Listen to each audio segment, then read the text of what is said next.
Are you taking Praxis Elementary Education Mathematics Subtest 5003, Numbers and Operations? If so, then this is the video for you. My name is Tom, and I am a test prep expert here at study.com, and I'm going to walk you through some of the types of problems you may see on the test. So let's get started.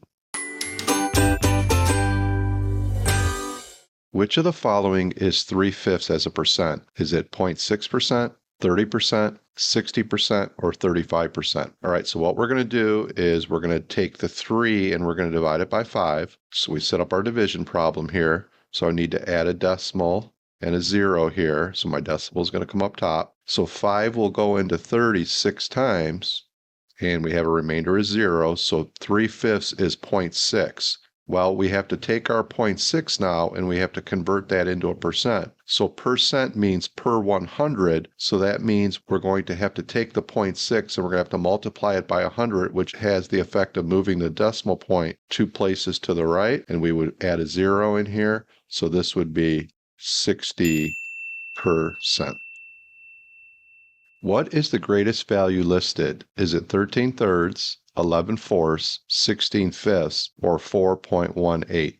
We have some fractions compared to one decimal value. So the first thing I can see on here is that if I take the second choice, 11 divided by 4, well, if we divide 11 by 4, we're going to get 2 3/4. So I automatically know that that's less than 4.18 just by comparing the whole number, so that choice is eliminated. And doing the same thing with 16/5, that would be 3 1/5 as a mixed number, which is less than 4.18, so that choice is eliminated. 13/3 would be 4 1/3 as a mixed number. So now we need to compare 4 1/3 and 4.18 and see which value is bigger. Well, we can use a calculator. We have a calculator available to us, and 1/3 is 4.3 repeating. So that means 4.3 would be bigger than 4.18. So that choice would be eliminated. So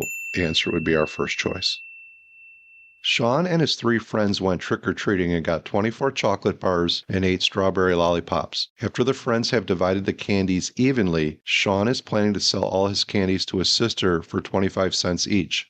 How much money will Sean get from his sister? Let's get the total number of candy pieces that we have. So it says we have 24 chocolate bars and 8 strawberry lollipops. So we're going to do 24 plus 8. So that gives us 32 total pieces of candy. And then we're dividing it evenly among 4. So we're going to take 32 and we're going to divide it by 4, which would leave Sean with 8 pieces of candy for himself. And Sean wants to sell these candies at 25 cents a piece. So we're going to take the 8 and we're going to multiply it by 0.25. And we would get the answer of 2, which in money-wise, we're going to have $2 from selling the candy.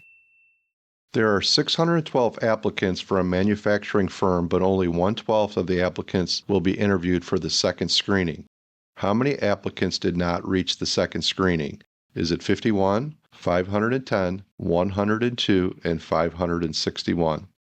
All right, so 1/12 of the applicants will be interviewed for the second screening. So let's see how many would interview for the second screening. So we're going to take 612 and we're going to multiply by 1/12 because 1/12 of them made it to the second screening. So 1/12 of 612. So now that's the same thing as 612 divided by 12. And we can use our on-screen calculator and we're going to get 51 as the result of that. But now we have to make sure we read the problem carefully here because it's not saying how many people made it to the second screening. It said how many people did not reach the second screening. So what we need to do now is we need to subtract 51 from 612. 612 minus 51, again, we can use the on-screen calculator. We're going to get 561 as our answer. That concludes our video, Praxis Elementary Education Mathematics Subtest 5003, Numbers and Operations. If you found this video helpful, please like and subscribe to our channel. And don't forget to visit study.com for more practice problems like this and access to personalized learning plans. Thanks for watching.